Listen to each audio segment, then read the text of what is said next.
the Matty Daddy, all gas, all brakes, your Wednesday night delight. And I am joined, tonight is the night, by one of our very own Fantasy Affarians, member of our flagship podcast, the Fantasy Football Affair. We have the Bourbon Dude in the house. What's up, Brad? Oh, dude, I'm freaking out because you said all gas and all brakes, and here I am on the clock in an industry mock draft competition at the 110 trying to say, what do I got to do in 30 seconds before they auto pick for me?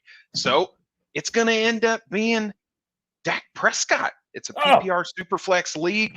Dak Prescott at 110. I thought I was going to get lucky. Lamar Jackson got taken at 109 right before me, but I gotta secure that QB1 in the first round at the turn. So let's just close our eyes and hope he's wearing an ankle brace. But Brad, I ain't worried about it. When we talked earlier today, we were like kids on Christmas. Jamey Eisenberg's in the building. Have you heard yelling it, screaming it? We wanted the good, and we got it. We got one of the fantasy analysts experts. We're talking CBS Sports, CBS Fantasy, all over the place. And this guy is that damn good. And we're here to talk hype train with Mr. CBS. Are you ready for this, Brad? As ready as I can be. I'll try not to be too giddy once he actually comes on with us. Dude, as Tony Loke would say, let's get it. Here we go, dude. Jamey's in the building. Pow! What's up, buddy? What's up, guys? Thanks for having me on. I appreciate it. Dude, thanks for coming on. Thanks for coming to our dojo. Talk some more fantasy football. We're pumped to have you, my man. I'm pumped to be here. I just like I told you guys before we started, I just wish I got the memo on the eye black. I would have joined in on the fun. Next time, dude, from here on out, it's optional. I'm going to tell every guest. Maybe I'll be surprised. I've never seen anybody wear it till Brad tonight, so I'm pumped, dude. I like it. You guys look great, dude. Well, thank you.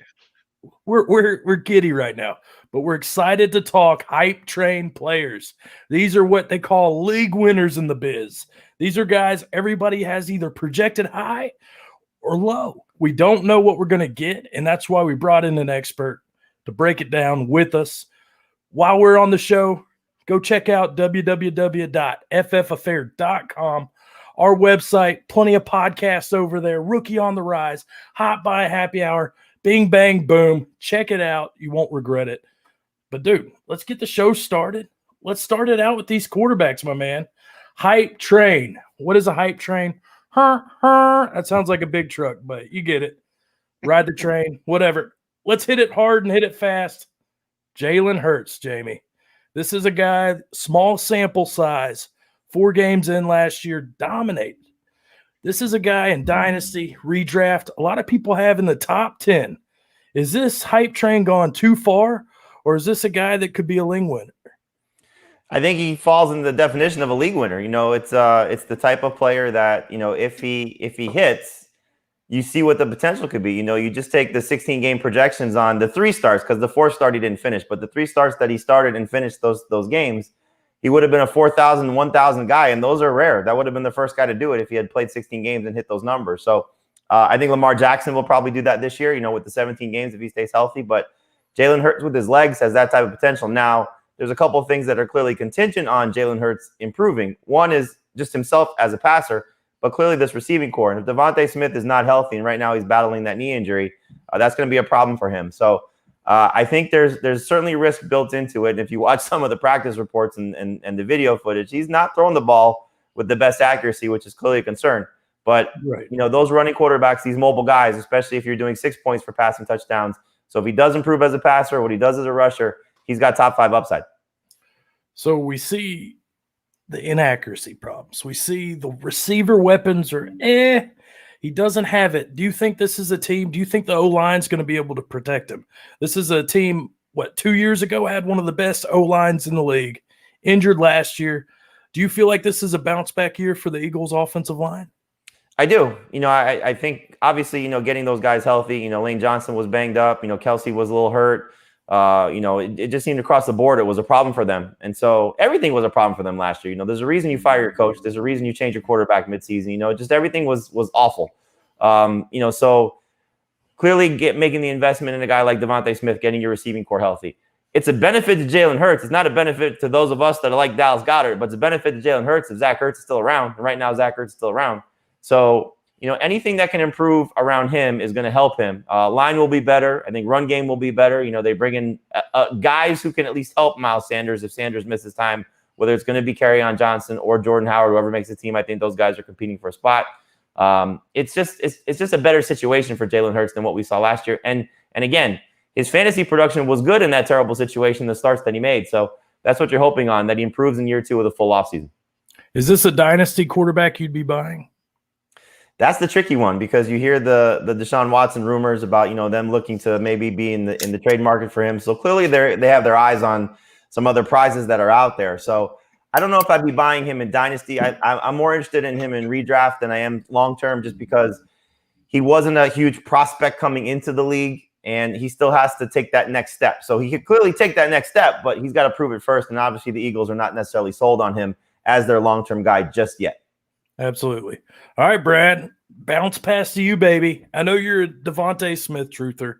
I know you've had questions about Hurts in the past.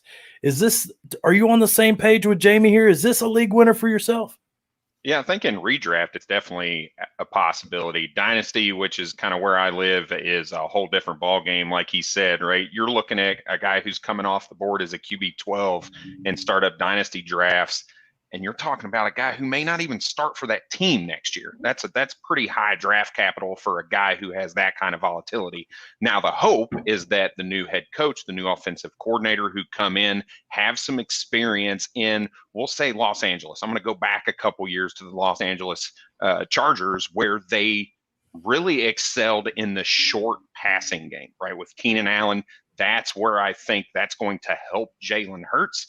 He had like the second highest ADOT among quarterbacks in those 4 games that he played. So he was just airing the rock out.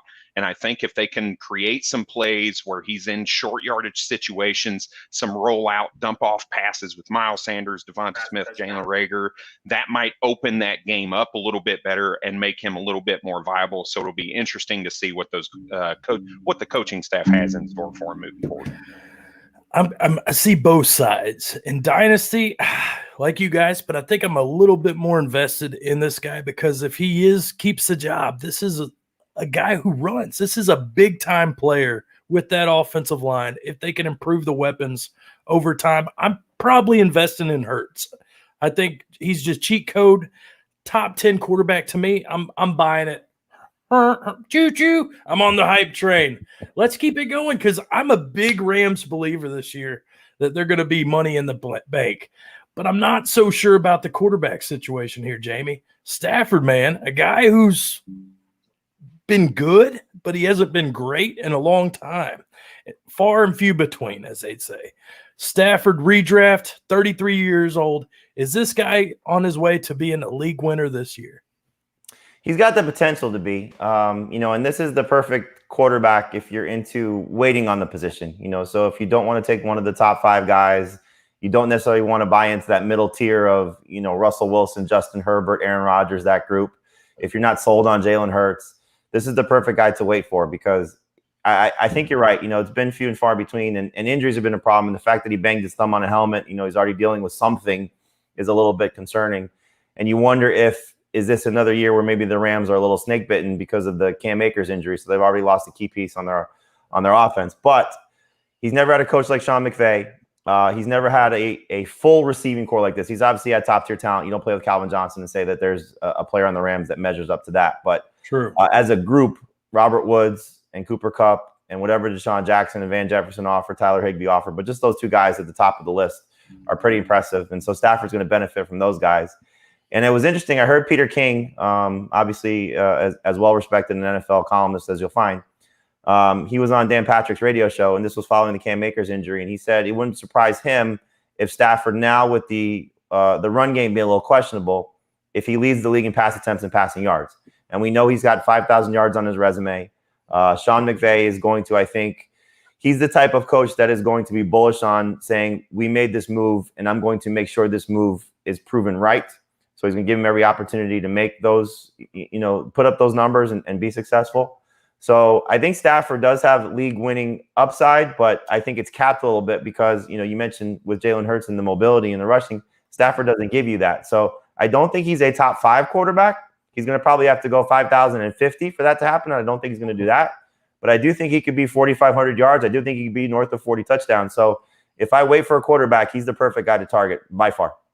So you've got Hurts and redraft over Stafford, though, from what I kind of comprehend. He has more of a chance. That's a floor versus ceiling play. The ceiling play is obviously Hurts. The floor play is Stafford because I think you know what Stafford's going to give you. You don't know what Hurts is going to give you, but I think if Hurts plays to what the Hurts truthers think, then he's going to have a much higher ceiling than what Stafford brings. All right, we got a couple comments coming in. D. Mindy, Jamey is a man's man. Reminds me of like the Man Show. Herms, hey girl. And then, of course, our very own Eric Burkholder. Love the take. Let's go, Stafford. Let's go. Brad, dude, moment of truth. Stafford, are you in or are you out? Yeah, I'm in. I'm in. I've always been in on Stafford. He's always been that late round target for me. And I got really excited when Jamey Eisenberg said the same numbers that I had written down on my paper here, 4,500 yards and 40 touchdowns. That's what I think the ceiling is for him. You look, he averages 29 passing touchdowns in any given season that he plays in 16 games in. I don't know that he's got much more passing yardage that's going to come out of the Rams passing attack. Now, touchdowns, I think, is where that regression comes because he does have a better overall receiving core. Now, there's some argument you could make around, okay, well, he had Megatron and Nate Burleson one seed this season. They went 5,000 yards with Brandon Pettigrew at tight end. And then he had Calvin Johnson and Golden Tate for a couple years in 2014 and 15, where he had 2 receivers over 1,000 yards. So he's produced high-level fantasy results for everyone around him other than the running back position, which now is kind of out of the question. So you look at what Sean McVay going to do. They've averaged around that 600 passing attempts per year the last few years in LA. And you think they're, I think it's fair to say they're going to be north of that now with the loss of Cam Akers. So I think you're looking at a locked and loaded QB1 with definite top. Probably 10 is about as high as he's going to go because of that rushing floor that was talked about. Stafford's a tricky one because he hasn't performed up to that expectation for a touchdown standpoint, but it is the Lions. I get that. But the Rams defense, all the other moving parts, I think this is one of the best teams in the NFL. I just don't know if I trust as high as I was on Stafford. The more I look into it, the more I might be out. Maybe I'm one of the only ones, but I'm just not sold on the situation is going to make the outcome that better. So I might be pumping the brakes. I'm not jumping on that train just yet. Hey, while we're on the Rams, one word, Van Jefferson, Jamey. One word, frustrating. Frustrating. Obviously, I'll give you a few words. A quick story. So I was at the Combine 2 years ago, and it was right before his foot injury was announced. If you remember, he had a foot injury, couldn't run. I was walking out of the building. He happened to be walking out of the building. I'm a Gator. He's a Gator. So, I was talking to him for a little bit. One of the nicest kids I've ever met. First time I ever talked to him. So just kind of guy you root for. But I think he's going to need a second team, I think, till he sees his ceiling. So he's a hold in Dynasty. I think eventually his best days will be ahead of him, but the Desean Jackson signing was a little bit frustrating because I was hoping he'd be that third guy. I think when your dad's a wide receivers coach and what you can do, you expect so much instant production out of a guy like him. And you've seen what the Rams offense have done in the past with Brandon Cooks, players like that. So I think the expectation's huge for most fantasy fans here, thinking that we got something here. But yeah, frustrating is definitely a word to describe him. We've done quarterbacks. Let's hit the RBs, man. This is one of my favorite guys. One I'm always intrigued by, and I love the guy's work ethic. David Montgomery, RB4 last year, receptions galore. Oh, mama. This was a guy I was hype on.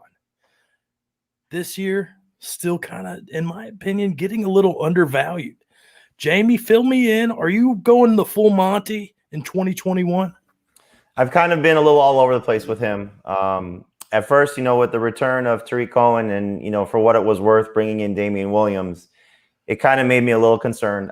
He wasn't going to finish anywhere close to what he did last year. He benefited from Tariq being out, a great schedule, a heavy workload, just everything falling into place for him. So it was great to see for the people that bought into him as a rookie, and when he disappointed, to bounce back in his second season and play at that level. So that was fantastic.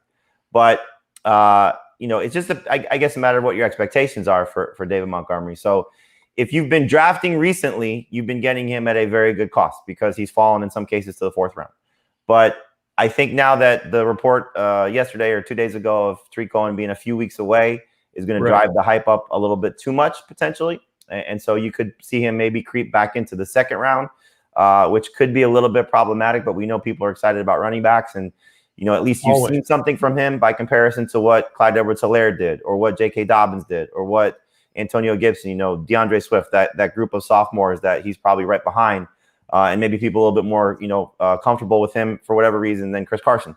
So he's in that group. He belongs in that group. I still think that the tail end of that group, because even though Tariq Cohen is a few weeks away, unless you tell me Tariq Cohen's completely off the field again, I think the receptions are going to come down.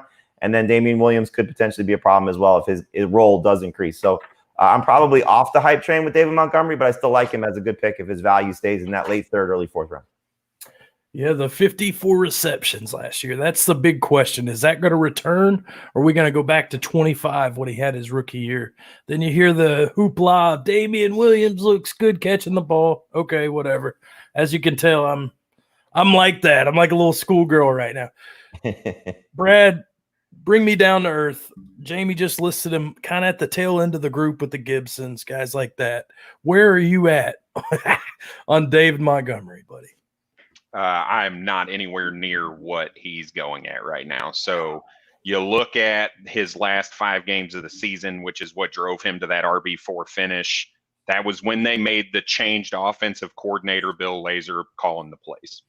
Matt Nagy's already come back out and said, I'm taking play calling over again. And when he was calling plays last year, you did not want David Montgomery on your team. You did not want him in your starting lineup. There. So do you think that Matt Nagy saw what David Montgomery could do with 20-plus carries a game, or do you think he reversed back to what he was trying to do before? And that's my concern. And with a guy going as the RB20, I'm okay taking with it there. But like y'all said, most likely that ADP is going to start to creep up now, and I'm out at that value at that point. Oh, you guys are killing me. I just want the full Monty. I believe in this guy's work ethic. I believe in this team. If he just falls in the end zone a few more times, I think greatness is around the corner. I'm buying at the back end RB1 spot. It's a deep, when you get to like RB8 through 16, it's just throwing money at the wall. It's basically who's who. Who are you trusting? Speaking of trust, I have trust issues with this team. It's either greatness or it's bound for failure. So let's get right to it. The Steelers, Najee, this prize jewel of the first round. And we all love first-round running backs, especially rookies. And with the first-round draft capital, everybody expects instant production. Jamey, is this a guy built in, just excel right off the bat, or do you think there's going to be some growing pains with that offensive line, et cetera? I think there'll be some growing pains with the offensive line.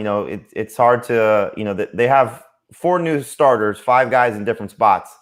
So you got to be concerned about that. The other side of that, though, is their offensive line was not good last year. So bringing back the same group was probably not going to be a good situation either. So give the Steelers credit for hitting the reset button, and hopefully it works out in their favor. I think the thing that you're buying with Najee Harris is you're buying Mike Tomlin's track record of running backs. And, he has the nice thing. It's like he plays fantasy. He finds a guy and he leans on that guy. Le'Veon Bell was that guy. When Le'Veon wasn't there, D'Angelo Williams was that guy. And then James Conner was that guy. And so when he has a guy, he leans on him. And I think the draft capital and the fact that, Rooney came out this week, the owner, and said, we need to fix our run game. Mike Tomlin's a very stubborn coach, and it's been good for fantasy running backs. He wants to run the ball. And so I think a healthier Ben Roethlisberger, which, 2 years removed from the elbow injury, hopefully that'll be the case. It's a great receiving core. And so Najee, I hope, will take the mantle of what the great Steelers running backs have been and keep it going. So I'm excited. I think he's better than Montgomery, personally. I would draft him ahead of him by far. He's a guy that I would take toward the back end of round 1. I'd prefer him in round 2 if he falls to that spot. But if it's a heavy, running back draft and I'm picking at the back end of the first round and he's the best guy available, I'm not going to hesitate to take him. Love a little robust RB, baby. Brad, the stickler. Fill me in, because this is a guy I saw in one of our home leagues. You making the move for Swift over Najee. So fill me in on walk me through this. Is this, obviously that was early in the offseason and it was Dynasty, but fill me in on Najee here, baby. Yeah, I think the upside's there. The volume that he's going to get is astronomical. They're going to lean on him. All of that narrative is there. I just don't know that I like Najee Harris. When you watch, I've struggled with him because there's nothing that just jumps off the page for me. He's not super fast. He doesn't accelerate very good. His vision's not the greatest when I watch. Now, I'm not a professional scout or anything like that. I'm just a guy in my basement watching film, so it doesn't really doesn't translate to what other people are seeing. But I just don't know that he has that top 5 potential that some of these other guys do. The plus side is you look at what they did inside the 10-yard line last year, and their running backs combined for 9 touchdowns inside the 10-yard line. That's cash money for Najee Harris, right? And then you take some of those 3-yard runs or those 1-yard runs that Chase Claypool ran in. Now you're looking at potential double-digit touchdowns for Najee Harris, which is definitely going to push him into that RB1 territory. I think he's more in that 10 to 15 range this year, most likely. So I'm sleeping on him just a little bit. I'm not as hyped as others. Oh, the Benny Snell waiver moment last year. Oh man, God, I thought it was hot. All right, I want to play.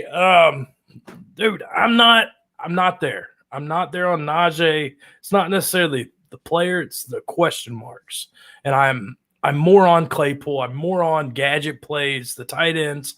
I just don't know if Najee and that offensive line is going to hold up to what we expect. With Big Ben, certain players, I'm just not sold on the Steelers to be that good this year. So to me, I'm pumping the brakes. This is a guy, I'd take Montgomery over him. Just personal preference. And then, like you said, into the second, third, fourth, I'll wait on Najee, see how things turn out. I might miss the boat on that one.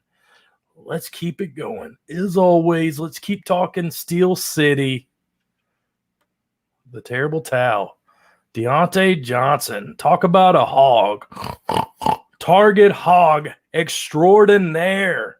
3 receivers in the top 24. So as much as I'm not sure about the run game, this guy did it last year. He showed that he can catch most of the targets. So what are we doing with this guy? This is a guy, he excites me, but he also worries me because he gets taken out of games. So Jamey, is Deontay ready to make that next leap, or is this just a locked and loaded wide receiver 2? I think he's a locked and loaded wide receiver 2. I think it's going to be tough for him to make a leap with what they have around him. Like you mentioned, Chase Claypool, seemingly a guy that could take a step forward. I think he would have had a chance to make a leap if they didn't bring back Juju. So, Dynasty, he has probably maybe a higher ceiling than he does in redraft, because if Juju does leave after signing the 1-year deal and they do find the answer to their quarterback, question moving forward, I don't think it's Dwayne Haskins. And we'll see if Roethlisberger does play another year or 2 years, depending on how long he wants to go. And Rooney left the door open for that to maybe have that happen. But I think if Juju's gone, the ceiling can maybe grow a little bit for Deontay if he and Claypool are the 1 and 1A, depending on how you want to rank those guys. But you got to love what the targets were for him last year. He stepped into that role, vacated by Antonio Brown from being the guy for Ben Roethlisberger. It's a very interesting situation, because I think if Roethlisberger's elbow is fine and he has the chance to challenge down the field a little bit more, then maybe Claypool benefits a little bit and Deontay loses a little bit. But I still think you look at just the rapport that those guys have. You mentioned coming off the field. I think it's been a little bit overblown about what the drops are for him. He did get the benching. I think it was the Buffalo game last year, and then he came back and was fine. It's funny because when you look at it, he led the NFL in drops. Jerry Jeudy, everybody makes a big case about him being the second guy. The third guy was Tyreek Hill. He also had 11 drops, so drops can sometimes be a little bit overblown. I think Deontay's got a chance to be a very successful wide receiver too. Better in PPR than non-PPR for those people that still play in those formats. But he's stepped up and shown himself to be good enough that he's going to be very reliable for Ben Roethlisberger, certainly for fantasy managers. It's a heck of a stat drop right there with Tyreek Hill at wide receiver 3 and drops. That just makes you just question life in general right there. Huge, man. Brad, we talked receivers in the past, especially Pittsburgh. We go back and forth on Claypool just being that alpha, or is it Deontay? Wide receiver 2, or is the ceiling pointed up? No, I have a huge lovejoy for Deontay Johnson. When you watch him, the guy's just always open. Like, he beats all coverage, man, zone. He runs every route. He can do anything that you want him to do on the field, which is why Ben Roethlisberger feels comfortable throwing them the ball, because he's always open. Now, yeah, he's got some drop issues, but those aren't sticky. That's not consistent from one year to the next. So I'm not really too concerned about that. And a guy that's going wide receiver 24, and I think you saw his floor from now on last year, which was wide receiver, I think 22 in PPR formats. I think that's the floor. You're looking at a guy who, with Najee, I don't see a lot of change because he didn't see a lot of those red zone touchdowns inside the 10 like Chase Claypool and Juju Smith-Schuster did. Juju and Chase Claypool, had 11 touchdowns inside the 10-yard line. Deontay Johnson had 2. So he's not going to lose his touchdown volume, which I think he had 7 last year. That volume is going to stay fairly consistent. I expect to see an uptick in yardage, an uptick in receptions, which is just going to continue to bump him up because nobody can guard him. So I love him. I'm on this train, all aboard. Pre-bought tickets. I'm not trading them. I'm not missing it for the world. I'm ready to watch him. So, Deontay's, him and Claypool are just sexy, man. And then it's crazy to see Juju being what he is now. Like, he's almost an afterthought in a lot of people's minds. And the guy's 23, 24. He's still a baby. This is a young player. That's another episode. He was the highest ranked wide receiver out of the 3 of them, though, last year, right? He had the best season out of all 3 of them. Right? The shine's worn off, though. People don't look at Juju and they're like, oh, this is a guy I want on my team. So it's funny how the NFL works, One day you're a treasure and the next day you're trash. Terry. Everybody's hype on Terry. Big year last year. Everybody's expecting a bigger year this year with Fitz magic, with Washington. The amount of times they passed last year, you could go on and on why this guy's a locked and loaded and should be a wide receiver 1. Are you buying it, Jamey? Totally. Woo. Love Terry McLaurin. Love the setup. Love the addition of Ryan Fitzpatrick. I'm a little old school, so I still buy into the third-year receiver theory a little bit. He's entering his 3rd year. He's shown you the things you want to see in the first 2 seasons. And I've talked to a lot of guys. I've been doing this a long time, and I've had the benefit of being around and getting a chance to speak to some of the all-time greats at the position. And, the old school guys like Jerry Rice and Chris Carter, Steve Smith, they've talked about the benefits of entering your 3rd season, not necessarily from just the statistical performance, but from the actual play from wide receivers. And sometimes it comes with a quarterback upgrade, and that's, I think, what he's getting. He's getting a guy that's going to challenge down the field. He's getting a guy that's going to put the ball in tight windows. He's getting a guy that's going to give him the chance to go high point the football and make plays and allow him to, be the best player that he could possibly be. Ryan Fitzpatrick is getting he's been on a lot of teams for a lot of reasons because he doesn't win a lot of games and takes a lot of chances. But sometimes those chances get those wide receivers paid. You talk to Steve Johnson and what he did for him in Buffalo. You talk to Brandon Marshall and what Fitzpatrick did for him with the Jets. Obviously, Devontae Parker is the latest guy, and what he did for Parker and sort of, getting his career turned around. So I think Mclaurin is going to be the guy that Fitzpatrick leans on. It was a little bit better. It was a little bit easier to love Mclaurin at the start of this process before the Curtis Samuel signing, but I don't think that's the type of receiver that's going to necessarily be the target hog to take the ball away from McLaurin. I don't think Logan Thomas does what he did a year ago. I don't think J.D. McKissic does what he did a year ago. I think McLaurin's going to be the guy. So I will buy a lot of Terry McLaurin this season. I think he's a great late second, early third round pick for sure. Chips are put in, baby. All in on Terry. Absolutely. I like it. Brad, Terry McLaurin. Scary Terry. Terry is also the name of Brad's wife, Terry. So this is a great – you love Terry on your team. Do you love Terry McLaurin on your fantasy team? I do. I do have a little bit of worry. He's the wide receiver 11 coming off the board in dynasty startup drafts. And I don't know that his ceiling's much higher than that. I am a little bit more concerned about Curtis Samuel because he was with Scott Turner in Carolina a couple years ago, so he's very familiar with him. He did have over 100 targets in 2019 with Scott Turner, so we'll see how that goes. And Scott Turner loves to lean on the running back in both the receiving game and the rushing game. So I think Antonio Gibson gets a little bit of a bump. And when you see Ryan Fitzpatrick the last few years, Devontae Parker, wide receiver 11, Mike Evans, wide receiver 12, I think that's where you're going to see a Terry McLaurin. Now, that's short term. That's this year. And then the volatility with him not knowing what that quarterback position looks like in future years makes me hesitant a little bit. But I absolutely love the talent, and I'm going to take him at the wide receiver 11 or 12 off the board right now. I think that's perfect value. I think Terry's pretty safe. Even he's shown doesn't matter who his quarterback is, he's going to produce. So I think, if anything, he could be a league winner. This is a guy who should only increase in value and production. So I'm all in on Scary Terry. Amen, brother bid. Let's keep it going. One more guy. Everybody has tight end frustrations. Everybody's in on your boy Pitts. Everybody is in on TJ Hawkinson. This is a guy, everybody left town. Where'd everybody go? I don't see him, but we got golf. Okay. We got the same kind of mindset from the coaches, things like this.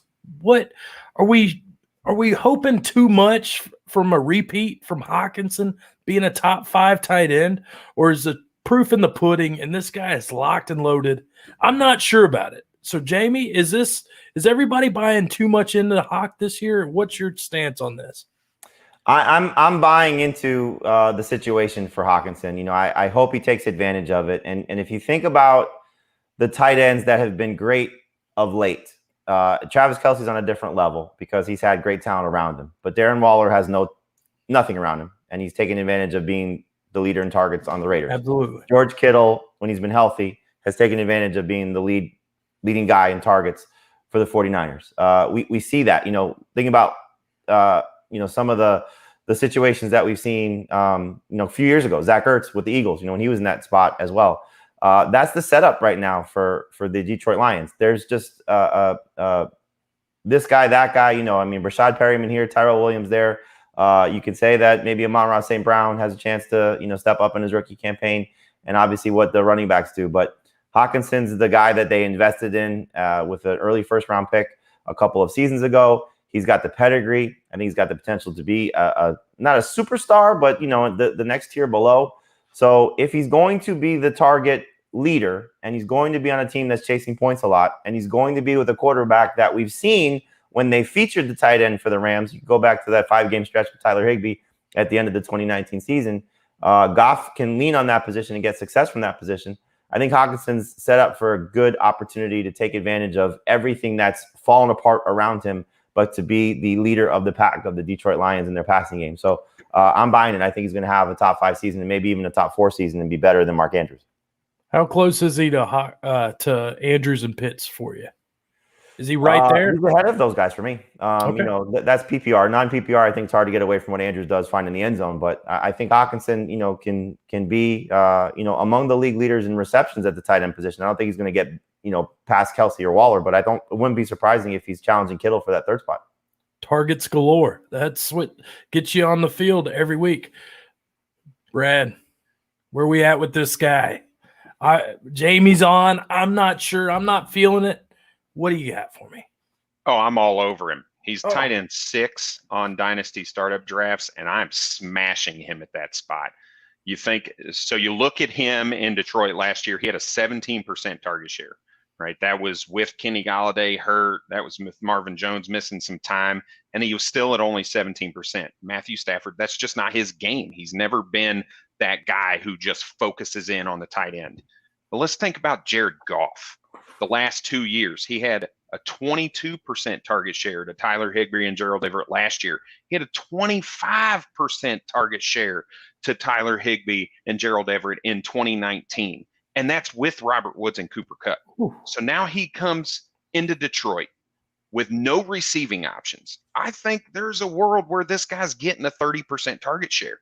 And there's no way he's not a top 4 if Kittle stays healthy, if Kittle can't stay healthy, a top 3 tight end in any format. Tight end premium, it's just disgusting the targets that I think this guy's going to get. And to add to it, things that people don't talk about, the guy's an excellent blocker. He's not coming off of the field, period. There is nobody who, unless he gets tired and needs to be spelled, he is not coming off the field. So I love it, and I'm smashing him at tight end 6 and well before that right now. Sounds like a hot buy. Sounds like the years of Brandon Pettigrew, Eric Ebron are over. Hawkinson is here to stay. I can dig it. You know what else I can dig? Florida Gators. We're done with the football talk. Let's just have fun for a few minutes, Jamey. Dude, I've partied at they believe it was called the Swamp. Well, not the Swamp, but there was a couple bars I've been to for the Gators back in the day. Old Gainesville. So let's talk a little bit old school because you did graduate from there. First off, 1998, you said you graduated? Yes. Were you in any fraternities? What was the college landscape like in 98? Were you just partying your buns off, or how was it? I had fun for sure. I wasn't in a fraternity. I guess a little career oriented, so was looking at, I was at the school paper, a good portion of my time. So the Alligator was a great, place to get, started from a journalism standpoint, but didn't preclude me from having my share of fun at Florida. It's a great party school as well. No fraternity, but certainly had my share of fun. So give me the one football moment that sticks out to you as a fan, as living in the moment of a Florida Gator, because you were on the newspaper. So you were stats to paper, everything like that. So hit me with just that one moment that just you look back on and you're like, man, I was there. I was doing that. I'll give you one as a fan that's positive and one as a reporter that's negative. The positive one was, so they won the national championship 2016 with Spurrier, Danny Werfel, that whole group. 2017, they came back. All those guys were gone, and they had a rough season. But they were playing Florida State. It was, one of the best college rivalries at the time. Florida State, was must-see TV at the end of the season. On par with, at least in my opinion, with Michigan, Ohio State. And Florida State was number 1 coming into Gainesville. Fred Taylor, his last game with the Gators, he put on an absolute show. We beat Florida State, ended their number 1 ranking, knocked them out of the first spot, and didn't allow them to go play for the national title. There was no BCS at the time. So that was a great moment to watch that game in the stands at what was called at the time Ben Hill Griffin Stadium. Is now Steve Spurrier Field. So that was fun from a fan perspective. From a reporter standpoint, one of the scariest moments of my life. The following season, Florida was playing in Tennessee, and at that point, Florida had beaten Tennessee. I don't remember how many games in a row, all through the Peyton Manning era. Just destroyed them. But Neyland Stadium is, at the time, probably still is one of the biggest stadiums in college football. They were over 100,000, one of the few stadiums that were over 100,000 at the time. And so the game went to overtime. It was the year that Tennessee won the national championship with T. Martin. So they beat Florida in overtime on field goals. Florida missed a field goal and Tennessee won. And the fans rushed the field. And so we used to be able to, as reporters, go on the field and the last 5 minutes was one of the coolest experiences ever. The NFL used to do it. College used to do it. You feel what it's like to be as close to being. Was never and never will be a football player, but to be on an NFL field, on a college field at that level, hearing the smack talk, watching the thing unfold, just the best of the best players. But in any event, so the game ends, and I look up and I just see a sea of people running down onto the field, and it was like a tidal wave. And I'm with one of my buddies who covered the team, and we're college kids still. And I'm like, what the hell are we doing? And he goes, I'm out of here. And he just bolts. I don't know where he went. I just went and hid between the football players for the Florida players. And you're walking off and you're just seeing the stadium police officers just beating the crap out of guys, trying to get them off the field, throwing, these guys around. It was scary, just watching but just the sea of people, watching them come from the stands. Like I can still picture it, literally like a tidal wave. Like you just see people just coming. If you've ever seen the movie World War Z, where the zombie movie, where like they're just the wave of people. That's what it felt like, or Game of Thrones, where Jon Snow is standing and the rush is coming at him in the I think it was Battle of the Bastards. That's what it felt like, just a sea of people coming at you, and I was terrified and absolutely scared out of my mind. And thankfully, players with pads are very big, and I could hide in between them. What a crazy experience! I still remember the T. Martin, the Peerless Price, Travis Henry, Jamal Lewis. That was a stacked squad for that year. It's crazy Peyton never got one too. I don't watch college as much as I used to. I used to be a Georgia fan back in the David Green, DJ Shockey. I thought Quincy Carter, when he came to Dallas, we were saved, and then it was a terrible, terrible ending. But I always got up for that game, the cocktail party. Let's keep it going, man. Urban and Steve with that visor. You rock the visor, Jamey? Is that your style? I did a few times when I was, sometimes when I'll coach my kids' sports, just being out in the sun, especially South Florida.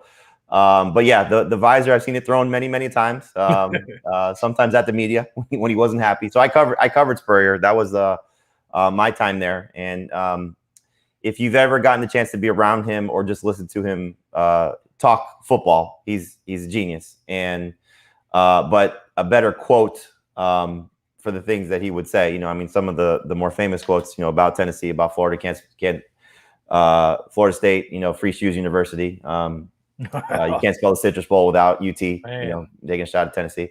So he was always great. And one of my favorite quotes was actually, I got a chance to, speak to him again following his when I was there. And it was about, if you recall, he had the first winless season in the NFL. He was quarterback of the Buccaneers that went winless. I forget the year that it was, but I asked him about it when Detroit was on the verge of becoming the second team to go winless. And I said to him, hey, Steve, they're potentially going to, be the second team to do it. And he was like, oh, I hope they win a game. I don't want to lose that record. We like records. Records are great. So he wanted to hold on to that and be, remembered for that. So he's just, one of my favorite human beings around because he was, good to a young guy like me, trying to learn my way in this business. Urban Meyer gave me a lot of great memories, a lot of great moments. My wife and I, when we got married, it was the second championship. So we were actually on our honeymoon and we were in Hawaii, and they had a Gator Club in Hawaii. So we got a chance to go to where the Gator Club was and watch the game beat Oklahoma. And that was just, fantastic to watch that. So Urban's, been great for Florida. Wish he would have stayed. We've seen the success elsewhere. It's going to be interesting to see what he does with the Jaguars and being reunited with Tim Tebow. Kind of came full circle though. You see Spurrier while you're in college, and then you're getting married, starting a family, all that, kind of getting going in your professional career. And here's Urban, just, that second glimpse of, dominance. Yeah, let's keep it going. See how he does in Jacksonville. Oh man, I think that's on everybody's mind. What are we getting in Jacksonville? Like there's so many nice weapons in the, there, but I don't know. I'm excited for Lawrence. I'm excited for everybody. I think we all are. We just don't know what system we're getting and what we're going to get week one. Totally. Before your time, right before. Oh, Emmitt Smith, Pensacola native. Ran into him one time at breakfast, and I was just being a Cowboys fan, your jaw drops, all that. Would you say this guy is the best running back of all time, or are you still ranking a Barry Sanders, a Jim Brown, guys like that over Emmitt Smith? I think, just in terms of pure runners, those guys are probably better. Obviously, Barry Sanders, it's hard to, not look at him and be just wowed by everything that he did. Jim Brown, seeing the highlights and the stories. I love hearing the stories about Jim Brown where he used to, play possum and pretend like every time that he got hit, he was like broken and couldn't get up. And then he'd come back the next play and just run guys over. So, if you just love football and want to read about just a great football player, Jim Brown is fantastic. Emmett, he played clearly on one of the best teams ever with those Cowboys, and being part of the triplets. He's amazing. He's in the conversation, but I think just in terms of those other two guys, in particular, you could say maybe Walter Payton, Gale Sayers, even as well. Just guys that are pure rushers, maybe be a little bit better than what Emmett was. But you say fun stories. I've been so lucky and blessed with my career. We were at the Super Bowl in Miami 2 years ago, and Emmett was coming around. I don't know if you guys are familiar with like how everything goes with Radio Row. So a lot of celebrities, former players, they come through and they're selling stuff. And so Emmett, I don't know if he started a tequila company or he was just repping a tequila company, but he was handing out tequila shots. And I just happened to be lucky enough to be the one sitting next to Emmett on set. So he pours us all tequila shots. And our producers was like, no, you can't take them on air. So he's like, all right, as soon as we're done, we'll take the tequila shots. So take a shot of tequila with Emmitt Smith. And again, being lucky to sit next to him. So I have photographs of me, just taking a shot with Emmett. And, of course, again, being a Gator and knowing what he meant to that program, but just being a football fan and just being, a cool moment in general. Like that was just, a career highlight for me to say absolutely. I took a tequila shot with Emmitt Smith. Man, I think I had John Daigle on a couple months, and he had a tequila story with Emmitt Smith too.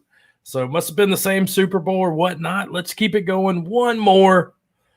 The Freak, Javon Curse, such a dominant force in the early 2000s for the Titans.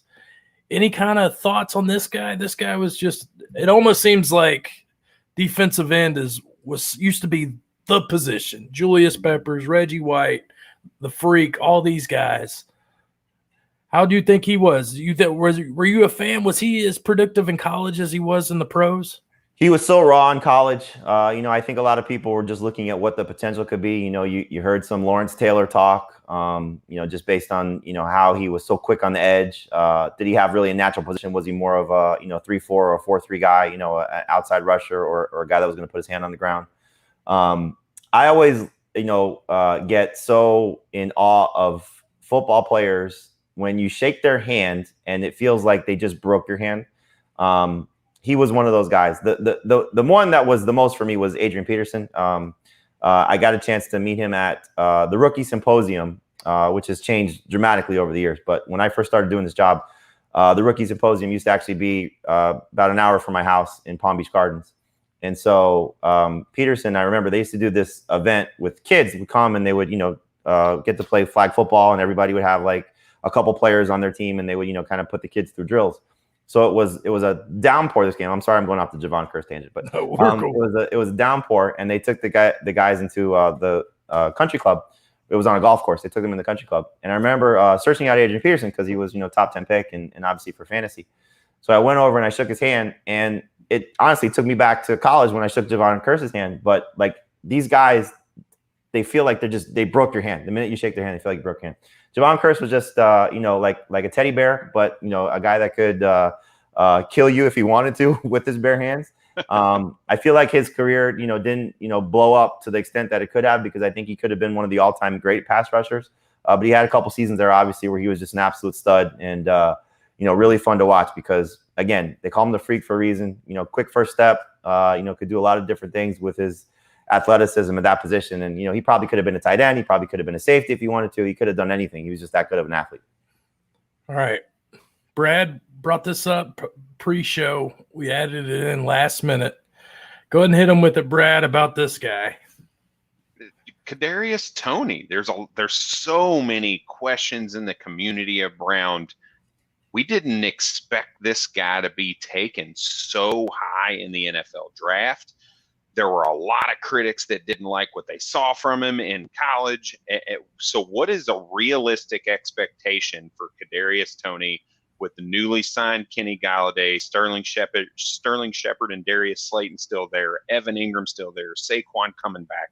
What can we expect to see from a kind of a trickster in Kadarius Toney for the New York Giants?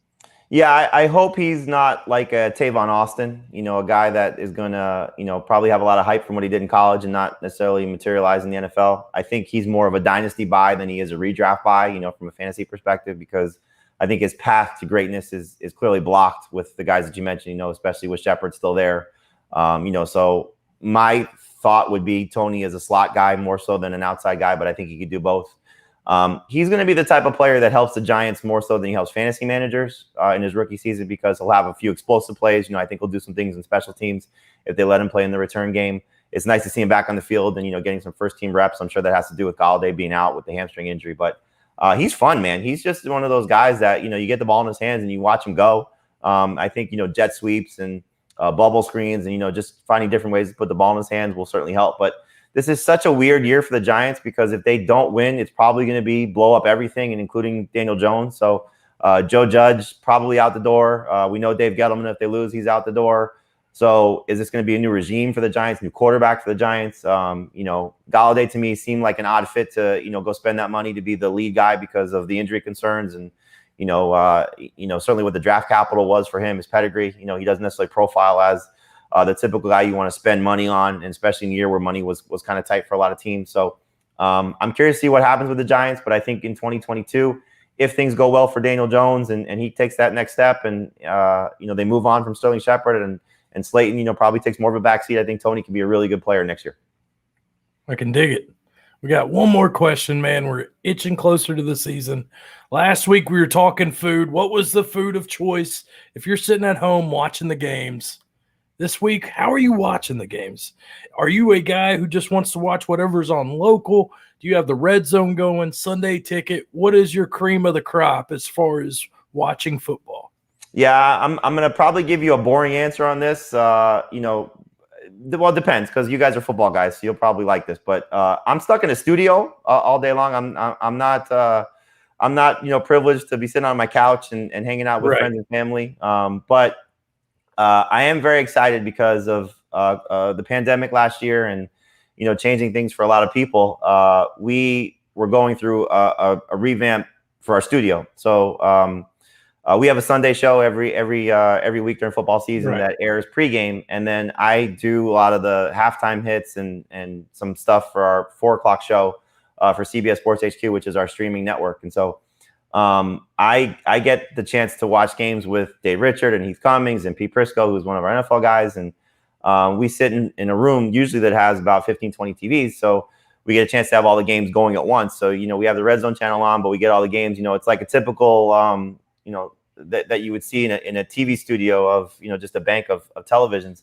So they've redone it. And I've been back in the studio now for a few days as our show has started up. And so I got a chance to see our new TV room, and it's amazing. The couches look comfortable. I'll probably fall asleep on the couch a couple times, especially, post halftime show, so they'll have to wake me up a little bit because it's long days and long nights, as we're all aware in this business. But it's not probably the best answer in terms of giving you something fun, but it's a fun work environment. And I'll tell you a quick story, I guess, if you have some time.